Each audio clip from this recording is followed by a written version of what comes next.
Yes. Thumbs up. Are you doing well now? Yes. Very good.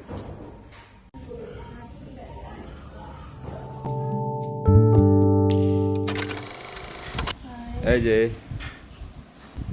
আমার গিন্নি 5 দিন ধরে ছিল নার্সিংহোমে, আইসিইউতে ছিল। আজকে ছাড়লো এবং নিয়ে আসছি। এখন প্রধাননগর বড়বাড়িতে আছি, কারণ 7 দিন পরে আবার ডাক্তার দেখাতে হবে। তারপরে ডাক্তার দেখায় নিয়ে যেতে হবে, ওই জন্য এখানেই থাকবো 7 দিন। ছোট্ট একটা আপডেট দিচ্ছি, আমি বেশি কথা বলতে পারবো না।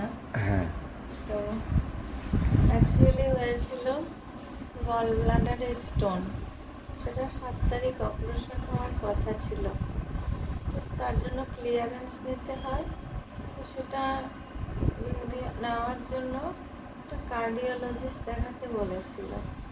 তো ওই কার্ডিওলজিস্ট দেখাতে গিয়েই একটু প্রবলেম আসলো। তখন বললো যে ওটা কি এনজিওগ্রাম বোধহয় করতে হবে, ওই যে ক্যামেরা দিয়ে করে ওটা। তো ওটা করতে গিয়ে এখানে ফুটো হয়নি। দেন এখানে কেটে পড়েছে, ধরা পড়লো ব্লকেজ আছে। আগে ফার্স্ট প্রায়োরিটি হয়ে গেল পাটটা ঠিক করা। এবার তারপর এর কথা আর কিছু জানি না আমি, ওটা আমার হাজব্যান্ডই বলবে। আসলে গলব্লাডারে স্টোন ছিল। আমরা ওর গলব্লাডারে স্টোন অপারেশন করতে আসছি। পরে টিএমটি করার পরে ধরা পড়লো ওর ব্লকেজ আছে। তো ডাক্তার বললো আগে ব্লকেজ না করা অবধি, হার্টের ট্রিটমেন্ট না করা অবধি ওই যে করা যাবে না, গলব্লাডার অপারেশন করা যাবে না। তো আপনারা কি করবেন? তো আমরা ধমাধম ডিসিশন নিয়ে ওই যে ওর হার্টে স্ট্যান্ড বসানো হইলো এবং 4 দিন ছিল আইসিইউতে। তারপরে ওখানে একটা আলাদাই জগতে ছিলাম, মনে হয় হ্যাঁ।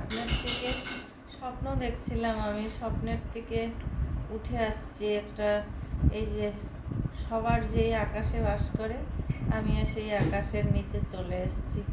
মানে একটা স্বপ্নের ঘুরে ছিলাম। ভাই, আপনাদের যদি তারপরে ভালো লাগে আমার দেখতে, কমেন্ট সেকশনে জানাবেন। পুনরায় আবার আমি একদম আগের অবস্থায় ফিরে এসে আপনাদেরকে ভালো ভালো ভিডিও দেওয়ার চেষ্টা করব। একটু আমার জন্য প্রে করুন, মৃত্যু মুখ থেকে বেঁচে এসেছি। বাই, টাটা। কোনটা মাঝখানেরটাই করবো?